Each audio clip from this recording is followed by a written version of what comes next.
नमस्कार, रिद्धी वॉइस स्टोरीमध्ये आपलं स्वागत आहे. परतून आलो भाग 3. त्या दिवसानंतर कितीतरी दिवस मिहीर आपल्यातून निघून गेला यावर गौरीचा विश्वासच बसत नव्हता. मरण म्हणजे काय हे समजण्यासाठी खुशीचे वयच कमी होते. तिला वाटायचे तिच्या बाबांना कुठेतरी नेलं आहे आणि ते परत तिच्याकडे येते. पण तरीही मिहीरची आठवण काढून ती सारखी जोरजोरात रडायची. तिच्या आईला आणि आजीला विचारायची, बाबा कधी येणार? आणि त्यांचे उत्तर गौरी आणि आईकडे नसायचे. गौरी फार खचून गेली होती. कधीकधी ती कुणाशी बोलता बोलता मिहीर नसल्याची जाणीव होऊन शांत व्हायची आणि शून्यात बघत राहायची. राहून राहून रडायला लागायची. गौरीचे यामध्ये खुशीकडे पण दुर्लक्ष व्हायचे. गौरीच्या आईने गौरीला समजावले की खुशीकरिता, तिच्या भविष्याकरिता तिला स्वतःला सांभाळायला हवे. आणि गौरीला पण हे पटत होते. गौरीला या दुःखातून निघायला वेळ लागला. हा अपघात होऊन 1 वर्ष उलटून गेलं होतं. गौरीने स्वतःचा आणि मुलीचा सांभाळ करण्याकरिता नोकरी सुरू केली होती. घरामध्ये खुशीला सांभाळायला गौरीने तिच्या आईला बोलावून घेतले होते. चिमुकल्या 6 वर्षाच्या परीला, खुशीला अधूनमधून बाबांची फार आठवण यायची आणि आजी आणि आईकडून तिला बाबा कधी येणार ह्याचे उत्तर मिळत नसल्यामुळे तिने पण ते विचारणे बंद केले होते. मात्र आठवणीमुळे भावूक होऊन तिचे डोळे पाणवायचे आणि ती काही न बोलता आजीच्या कुशीत शिरून तिचा चेहरा लपवायची. आजीने काय झाले असे विचारले की अचानक खुशी हुंदके देत देत रडायला लागायची. हे बघून खुशीच्या आजीचे पण डोळे पाणवायचे. पण ती कशीबशी खुशीला समजवायची. दिवसामागून दिवस निघत गेले. हळूहळू त्यांचे आयुष्य सामान्य व्हायला लागले होते. खुशी पण तिच्या शाळेच्या मित्रमैत्रिणींमध्ये थोडी रमायला लागली होती. खुशी आता 7 वर्षाची असताना एके दिवशी गौरीला खुशीच्या मैत्रिणीच्या घरून मैत्रिणीच्या आईने कॉल केला आणि खुशी टेरेसवर खेळता खेळता पडली. तिच्या डोक्याला मार लागल्याचे कळले. तिला बँडेज मैत्रिणीच्या आईने केल्याने पण सांगितले. गौरीने लगेच तिथे पोहोचली.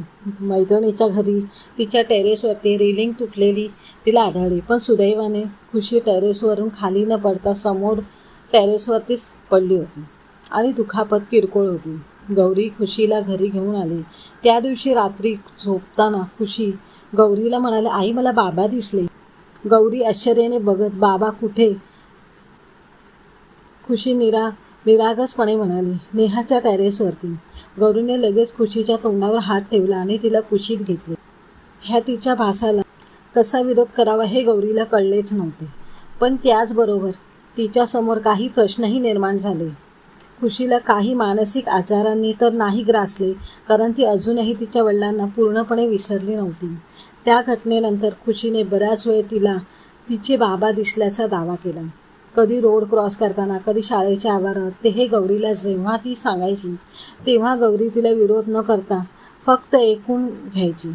आता हळूहळू गौरीचा विश्वास झाला की खुशी काही मानसिक विकारमुळे हे भास होत आहेत. गौरीने मानसोपचिकित्सालयाची सल्ला घेण्याचे ठरवले.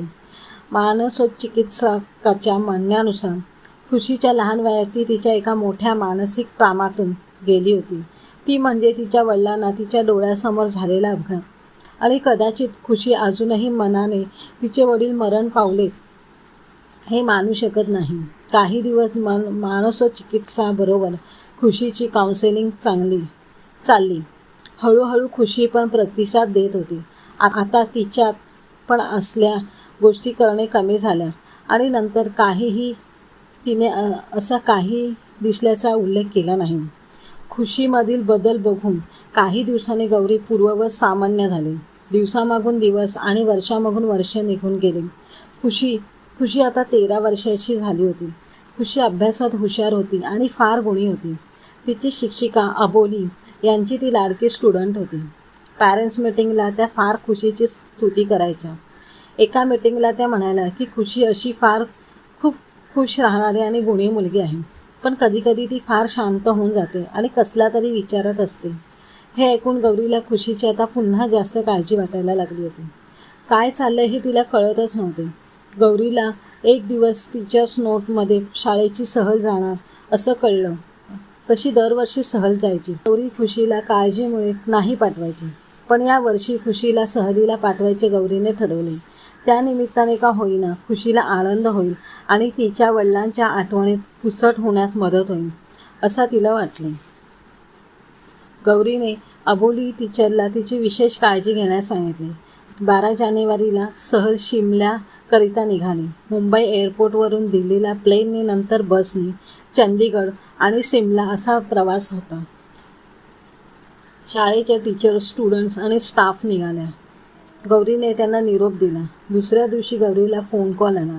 त्यावरून तिला शाळेच्या बस सिमलाला जाताना अपघात झाला हे कळले. क्षणार्धात गौरीच्या मनात नको नको ते विचार, प्रश्न मनात आले होते. ती तिच्या आईला घेऊन सिमल्याला निघाली. हॉस्पिटलला जिथे सर्व बसमध्ये मुलांना आणि शाळेच्या स्टाफला ॲडमिट केले होते तिथे पोहोचली. भरपूर मुले जखमी झाली होती. त्यांच्या नातेवाईकांचा आक्रोश बघून गौरीच्या मनामध्ये नाही नाही ते विचार येत होते. ती एक एक पाऊल रडत रडत टाकत होती. गौरीची आई तिला आधार देत होती. थोड्या अंतरावर आल्यावर रूममध्ये पोहोचल्यावर एका बेडवरती खुशी दिसली. तिचे पायाचे हाड मोडले म्हणून फ्रॅक्चर बांधले होते, पण ती सुरक्षित होती. हे बघून गौरीच्या जीवात जीव आला. तिला बघून गौरी अबोली मॅडमला बघायला म्हणून दुसऱ्या रूममध्ये गेली. त्यांना थोडी दुखापत होती, पण त्याही सुरक्षित होत्या आणि कोणाशी तरी बोलत होत्या. गौरीला बघितल्यावर त्या बेडवरून उठून बसल्या आणि म्हणाल्या, खुशी सुरक्षित आहे. गौरी म्हणाली, हो, मी भेटली तिला. अबोली टीचरने गौरीचा हात पकडला आणि सांगायला लागला, तुम्हाला मला काही सांगायचे आहे. पुढे सांगत त्या म्हणाल्या, आम्ही शिमल्याच्या आधी एका हॉटेलवरती मुक्कामाला होतो. तिथे मला एक व्यक्ती भेटला. त्याचे हावभाव थोडे विचित्र होते. म्हणाला, मॅडम तुम्ही पुढे घाटाकडे नको जायला, इथे दरड कोसळणार, रस्ता दरीमध्ये कोसळणार. त्याला विचारले, तुला हे कसं माहिती आहे? पण तो म्हणाला, जास्त प्रश्न नका विचारू, जे सांगतोय ते करा, परत निघून जा. आणि मला वाटले की तो थोडा वेडा वगैरे असेल म्हणून दुर्लक्ष केले. दुसऱ्या दिवशी बस घाटातून जात असताना समोर दरी कोसळली आणि समोरचा रस्ता दरीमध्ये खचला. बस भरधाव असताना सुद्धा बस ड्रायव्हरच्या सतर्कतेमुळे आम्ही वाचलो. गौरी हे सगळे आश्चर्यपूर्वक ऐकत होती. ती लगेच नंतर तिथून उठून त्या बस ड्रायव्हरकडे गेली आणि तो कसा लोकांना वाचवू शकला हे विचारले. त्याने झालेला प्रकार सांगितला. तो ऐकून गौरी स्तब्ध झाली. त्यांनी सांगितले की दरड जिथे कोसळली तिथे एक बस समोर अचानक कोणीतरी उभं आहे असे दिसले. त्याला वाचवण्याकरिता स्टेअरिंग घाटाचा विरुद्ध वळवले आणि बस बाजूला पहाडाला लागून थांबले. हे ऐकून गौरीला काहीच कळायला मार्गच नव्हता. सर्व ठीक झाल्यानंतर गौरी, आई, खुशी घरी मुंबईला परतल्या. नंतर काही दिवस गौरी सारख्या या विचारात होती. खुशीला जो नेहमी भास होत होता तो भास नसून सत्य तर नसेल. खरंच मिहीर खुशीला दिसत असेल का? पण खुशीला मिहीर कोणत्या कारणामुळे भेटत होता? जी व्यक्ती अबोली मॅडम आणि ड्रायव्हरला दिसली तो मिहीर तर नव्हता. पण हे कसं शक्य आहे? असे असंख्य प्रश्न तिच्या मनात फिरत होते. तिला सर्व प्रश्नांची उत्तरं हवी होती. गौरीला आठवले की मिहीर नेहमी एक पर्सनल डायरी लिहायचा, जी तो कुणाला वाचून देत नव्हता. तो गेल्यानंतर गौरीने ती वाचली नव्हती. तिच्या मनात असंख्य प्रश्न होते.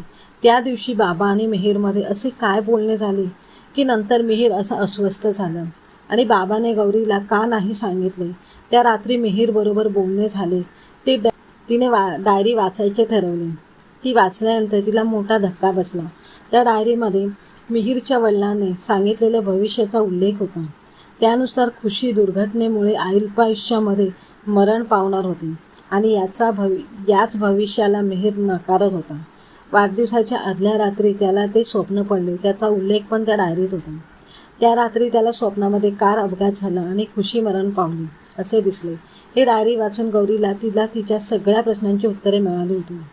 मिहीरने बाबांना गौरीला या भविष्याबद्दल न सांगण्यासाठी सांगितले होते. त्या स्वप्नांमुळे वाढदिवसाच्या त्या दिवशी त्याने कारने न जाता ऑटोने जायचे ठरले आणि खुशीचे मरण स्वतःवरती ओढावून घेतले.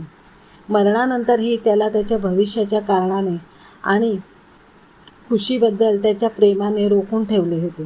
खुशीला नेहाच्या टेरेसवरती मिहीर दिसला आणि त्यानेच खुशीला त्या दिवशी अपघातात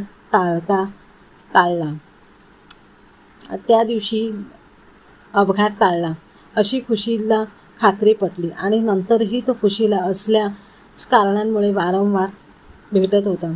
अजूनही तो खुशीच्या अवतीभोवती राहून खुशीचे रक्षण करीत होता. त्याच्या संवेदना अदृश्य होत्या.